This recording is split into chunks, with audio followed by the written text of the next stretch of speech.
A woman defending herself with a handgun is 2.5 times less likely to be injured than one who submits, and 4 times safer than one who resists by any other means.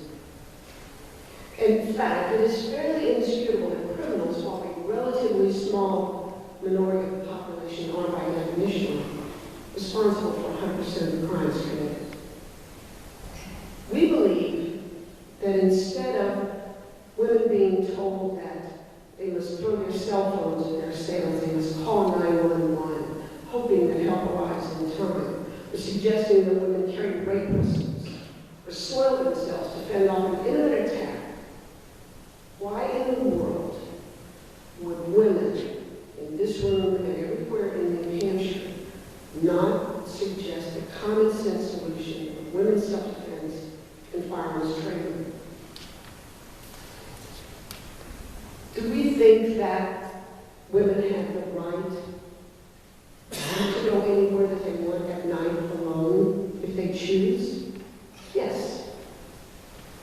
Do we think that women should have the right to dress provocatively and go anywhere they choose? Yes. Do we believe that women shouldn't live a lifestyle that they choose? Yes, we believe they should have that choice. But what it means is women can't be selective about the areas in which they demand equality. Either they're helpless and doomed, or we take actions to be as equal as possible. Senate Bill 116 gives women the opportunity to level the playing field. We ask you to support women's equality, women's rights, and women's choices. We ask you to support Senate Bill 116. And if I may, Senator Pierce, the list of prohibited persons in the federal statutes, there are 18 of them. I'm not going to read them all. But they start with an applicant. Sorry, that's back to the district court. My apologies. It's very small type. Under indictment, or one who has been convicted in any court of crime punishable by imprisonment for a term exceeding 1 year. Someone who is a fugitive from justice. Someone who is an unlawful user or an addicted user of any controlled substance as defined by another federal statute. Anyone who has been adjudicated as mental defective, which seems like a bit of a pejorative term, but nevertheless, has been committed to any mental institution. One who is in this country illegally. One who has been discharged dishonorably from the United States military. Someone who's given up their U.S. citizenship. Is subject to a court order that restrains such person from harassing, stalking, or threatening an intimate partner with the whole issue of domestic violence.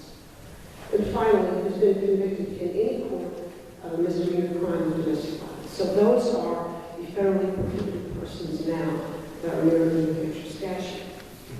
On the back of the pistol and revolver license application that is referenced in Senate Bill 116, it says that applicants not prohibited under federal or New Hampshire law for possession of a firearm shall be deemed suitable persons in the license issued.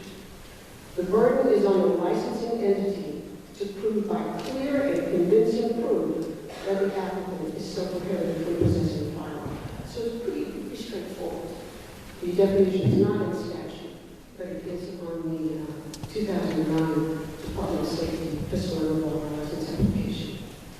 Thank you. We ask you to support the bill. Thank you for your testimony, Ms. Olsen. Are there any questions from the committee? Okay, Senator Pierce. But Ms. Olsen, isn't that part of this bill is to remove the reference to suitability? Suitability under this bill would no longer be the same. It would be on line 10, lines 10 and 11, we're removing the suitability standard altogether. And so we're limited now to only those prohibited under state law from carrying. Isn't it? So I guess my question is even though the form uses the term suitability, if this bill passes, that's no longer relevant. Isn't that right? Well, if my reading of the bill is correct, this bill basically codifies the 2009 Department of Safety pistol and revolver application, on the back of which it lays out suitable person.